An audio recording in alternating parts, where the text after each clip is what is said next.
दोस्तों नमस्कार, आदाब, सत श्री अकाल। उर्मिलेश ऑफिशियल के इस कार्यक्रम में आपका बहुत बहुत स्वागत है। मैं हूं उर्मिलेश।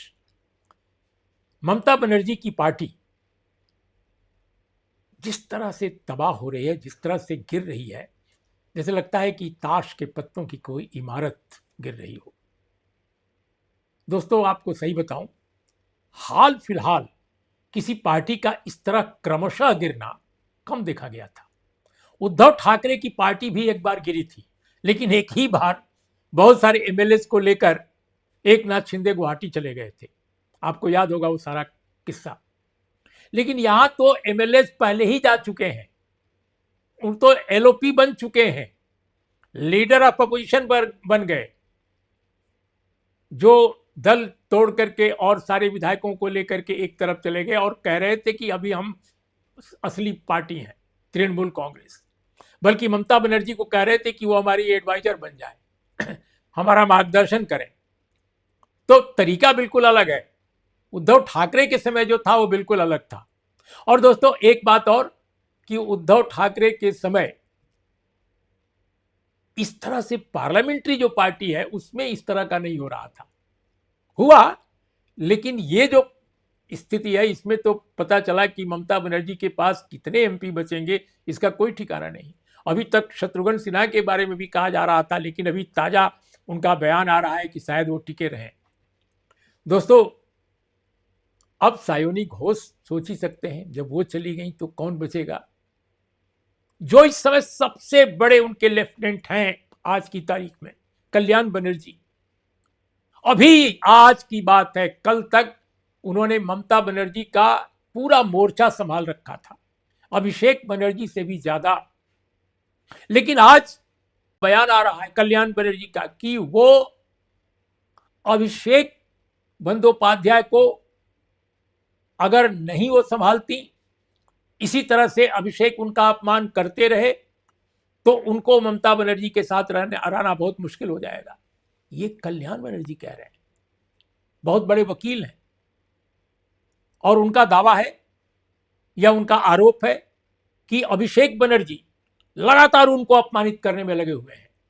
कोर्ट केस जो है, जिसकी सारी तैयारी कल्याण ने की थी, अब पता चला कि उनके जूनियर्स को उनमें लगाया जा रहा है, इससे वो नाराज हैं। बहुत सारे और भी मामले हैं। एक साल डेढ़ साल पहले की बात है, पार्लियामेंट के जो पार्लियामेंट्री पार्टी की जो पोजीशन होती है, पद होते हैं, उनमें भी कुछ मामले थे। एक जमाने में महुआ मोइत्रा और कल्याण बनर्जी में काफी टकराव दिखाई दे रहा था।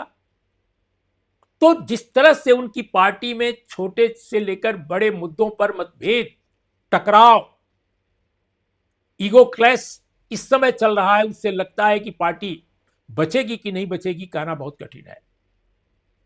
तो ममता बनर्जी की जो एक ताकतवर इमेज थी कि एक महिला जो फाइट करती है, एक महिला जिसने कि बुद्धदेव भट्टाचार्य जैसे बड़े नेता को, बड़े मुख्यमंत्री को, सीपीआईएम जैसी एक संगठित पार्टी को, कॉर्डर बेस्ड पार्टी को शिकस्त दे दी, जिसने कांग्रेस को बंगाल में मिटा दिया। और वो ममता बनर्जी 15 साल के बाद आज उनकी हालत यह है कि ऐसा लगता है कि ताश के पत्तों की तरह सारी की सारी उनकी पार्टी की इमारत ढह रही है। लेकिन दोस्तों क्या इससे भारतीय जनता पार्टी को पूरा फायदा हो रहा है? जो वो चाहती है क्या वो अचीव कर पा रही है? सरकार चलाने के लिए उसको विधायकों की जरूरत नहीं थी, बिल्कुल नहीं थी, अपने बल पर उसकी सरकार थी। लेकिन फिर भी सारे विधायक आ गए, ज्यादातर विधायक आ गए। ममता बनर्जी के पास बहुमत नहीं है अगर देखा जाए तो जो विपक्ष है वो भी प्रो बीजेपी रहेगा।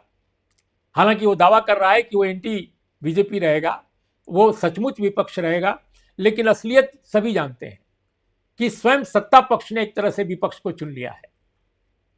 बहुत आसानी से एलओपी का पद मिल गया।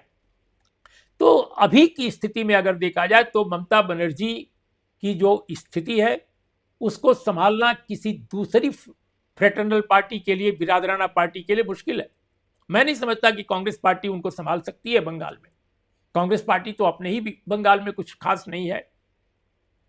हाँ, इंडिया ब्लॉक में जरूर एक उनको सहारा मिल सकता है, बौद्धिक तौर पे, मानसिक तौर पे, राजनीतिक तौर पे, लेकिन ऑर्गेनाइजेशन के तौर पे तो उनको स्वयं खड़ा होना पड़ेगा। लेकिन दूसरी बात आज जो मैं करने जा रहा हूं दोस्तों अपने इस कार्यक्रम में, कि आखिर बीजेपी कुछ सोच कर तो सब कुछ कर रही होगी। हम ये नहीं कह रहे हैं कि बीजेपी ही सब कुछ कर रही है, तृणमूल कांग्रेस के अंदर से भी काफी कुछ हो रहा है। अब आज ही मैंने एक बयान देखा शताब्दी राय का, बहुत मशहूर अभिनेत्री रही हैं अपने जमाने की, और तृणमूल कांग्रेस की नेता ममता बनर्जी की शोहरत समझिए या उनका आकर्षण समझिए, उससे आकर्षित होकर वो तृणमूल में आई और ममता दीदी ने उनको मेंबर ऑफ पार्लियामेंट बना लिया। उनका बयान मैंने देखा कि राजनीतिक तौर पे उन्होंने जो किया वो सही किया, यानी दल बदल तो नहीं कहिए, लेकिन जो टूट हुई है पार्लियामेंट्री पार्टी में उसमें शताब्दी का भी नाम है, वो भी चली गई हैं। ममता बनर्जी का साथ छोड़ने वालों में ऐसे लोग हैं जो उनके सबसे करीबी थे। तो शताब्दी ने कहा है कि राजनीतिक तौर पे उन्होंने सही किया, लेकिन इमोशनल तौर पे और नैतिक तौर पे वो शायद गलत जगह है। यानी वो मान रही हैं कि ममता बनर्जी का दिल दुखाया और उनको छोड़ करके नैतिक काम नहीं किया, लेकिन राजनीतिक काम करने के लिए मजबूर है। तो आखिर ये राजनीतिक काम है क्या? हम यहीं से आज सवाल शुरू करते हैं। मुझे लगता है दोस्तों कि Bharatiya Janata party member of parliaments जो अलग अलग पार्टियों के डिफेक्ट जो कर रहे हैं, जिसमें अभी तो थोक के भाव टीएमसी का ही दिखाई दे रहा है, लेकिन निकट भविष्य में जो हमें जानकारी मिल रही है कि कुछ और पार्टियों पर भी बीजेपी दांव लगा सकती है। अगर 18 या 19 सांसद भी चले जाते हैं और वे जो लोग ऑलरेडी छोड़ चुके हैं, काकोली घोष दस्तीदार जो तृणमूल कांग्रेस की सांसद हैं, उनकी अगुवाई वाले ग्रुप के साथ जो जुड़ चुके हैं लोग, उसमें सायोनी घोष का नाम आ रहा है, उसमें पहले से ही कई ऐसे नेता हैं जो बहुत महत्वपूर्ण हैं। सुखेंदु शेखर राय जो राज्यसभा में हैं, उन्होंने तो इस्तीफा ही दे दिया है। तो बताया जा रहा है कि 18-19 नाम लोकसभा के टीएमसी के ऐसे हैं जो किसी भी मुद्दे पर एनडीए या बीजेपी सरकार का समर्थन कर सकते हैं। वो बीजेपी में भले मर्ज न करें, वो बीजेपी में भले न जाएं, लेकिन वो एनडीए का साथ देंगे, ये कहा जा रहा है।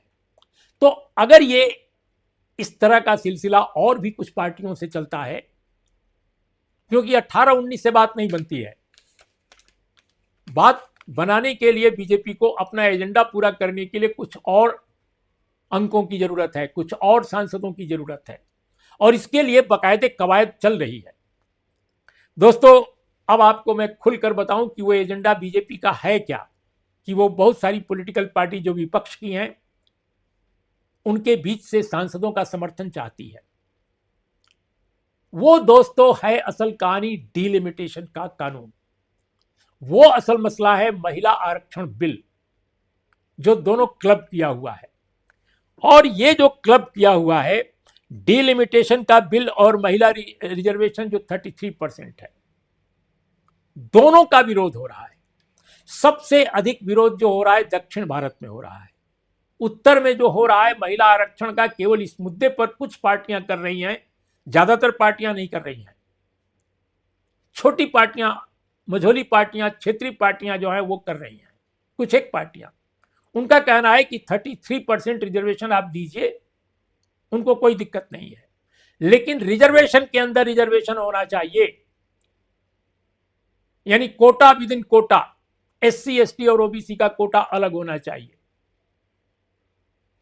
तो इस मुद्दे पर चूंकि भारतीय जनता पार्टी को ज्यादा तकलीफ नहीं है, क्योंकि बड़ी पार्टियां इसके पक्ष में नहीं है, लेकिन चूंकि दोनों कानूनों को एक साथ रखकर पेश किया गया था पिछली बार, और जिसमें भारतीय जनता पार्टी हार गई, उसको पूरा समर्थन नहीं मिला जितने समर्थन की जरूरत थी। ये 131वां संविधान संशोधन था, उसमें 528 लोग उस दिन मौजूद थे वोटिंग में, और 298 लोगों ने बीजेपी यानी गवर्नमेंट ऑफ इंडिया, जो भारत सरकार है, जो केंद्र की सरकार मोदी सरकार है, उसकी तरफ जो वोटिंग करने वाले लोग थे वो 298 थे। 230 लोगों ने विरोध किया और 2/3 मेजॉरिटी नहीं मिली, इसलिए वो कानून गिर गया।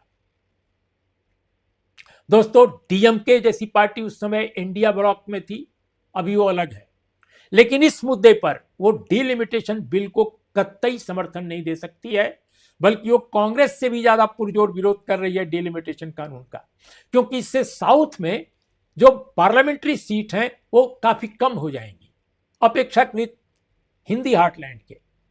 यूपी, बिहार, राजस्थान, मध्य प्रदेश, इन प्रदेशों में बढ़ जाएंगी। तो ऐसे में दोस्तों ऐसा लगता है कि 352, 354 तक चाहिए कम से कम संख्या, कम से कम। और अगर 350, 352 संख्या आपको चाहिए इस बिल को पास कराने के लिए, और अभी आपके पास 298 है, तो जाहिर है आपको कुछ एमपीज की जरूरत है, और वो एमपीज एनडीए से नहीं आएंगे, वो तो ऑलरेडी आपके पास है। वो आपको विपक्ष से लेना पड़ेगा, और विपक्ष में एक पार्टी टीएमसी है, यानी ममता बनर्जी की पार्टी, जिसमें टूट हुई है। तो 18-19 एमपी आपको मिल रहे हैं। माना जा रहा है कि वो समर्थन कर देंगे। क्यों? क्योंकि महिला आरक्षण बिल पर भी वो साथ हैं सरकार के, और डिलिमिटेशन को लेकर भी उनकी हल्की फुल्की शिकायतें रही होंगी, लेकिन अब तो नहीं होगी, क्योंकि वो ब्रॉडली एनडीए के साथ जाने को तैयार दिख रहे हैं। तो 18-19 विधायकों, सांसदों का अगर समर्थन मिल जाता है तो भी संख्या पूरी नहीं होती है, जो इस कानून को यानी इस विधेयक को पास कराने के लिए जरूरी है, 131वें संविधान संशोधन को। इसके लिए जरूरी है कि आपको कम से कम 15-20 तक और चाहिए। अब ये 15-20 और सांसद कहां से लाएंगे? तो कहा यह जा रहा है दोस्तों कि कुछ पॉलिटिकल पार्टीज में कोशिश है कि टीएमसी जैसी हालत पैदा हो। हम नहीं जानते कि इसमें उनको कितनी सफलता मिलेगी, कितनी सफलता नहीं मिलेगी, लेकिन टीएमसी के बागियों ने उनको रास्ता दिखा दिया है, एक तरह से रास्ता सेट कर दिया है कि यह रास्ता हो सकता है। लेकिन दोस्तों, विपक्ष की हर पार्टी टीएमसी नहीं है, और न तो हर पार्टी जो काम कर रही है वो बंगाल है। बंगाल की राजनीतिक स्थिति अलग है, और हिंदी हार्टलैंड में कई जो राज्य हैं उनकी स्थिति अलग है। तो ऐसा लगना, ऐसा दिखना अभी नजर नहीं आ रहा है, कम से कम मुझे, कि कहां से वो इतना संख्या निकाल लेगी कि उसको बहुमत मिल जाए, 2/3 बहुमत, जिससे कि वो डिलिमिटेशन बिल को पास करा सके। लेकिन ममता बनर्जी की पार्टी में जो टूट है, हो सकता है दोस्तों इसके पीछे एक बड़ा कारण यह है कि डिलिमिटेशन और महिला आरक्षण बिल को पास कराने के लिए मौजूदा सरकार अपने ही कार्यकाल में 2029 से पहले इसको पास करा लेना चाहती है, ताकि आगे के लिए रास्ता बिल्कुल आसान हो सके। आगे के लिए रास्ता इसलिए आसान दोस्तों कि अगर डिलिमिटेशन बिल पास हो गया तो ज्यादा जरूरत नहीं होगी, केवल उत्तर प्रदेश, बिहार, राजस्थान, गुजरात, मध्य प्रदेश, छत्तीसगढ़ और महाराष्ट्र के आधे हिस्से को लेकर अगर देखा जाए, ये राज्य अपने आप में किसी भी पार्टी को केंद्र में सरकार बनाने लायक बहुमत दे सकते हैं। सिर्फ यही राज्य। दक्षिण भारत में अगर सीटें उनको नहीं भी मिलती हैं तो भी कोई भी पार्टी सरकार बना सकती है, अगर उसको उत्तर भारत और मध्य भारत में बहुमत मिल गया, ज्यादा से ज्यादा सीटें उसको हासिल हो गई। और बीजेपी जानती है कि सिर्फ वही एक पार्टी है जो हिंदी हार्टलैंड में सबसे अधिक सीटें बटोरने में कामयाब हो सकती है।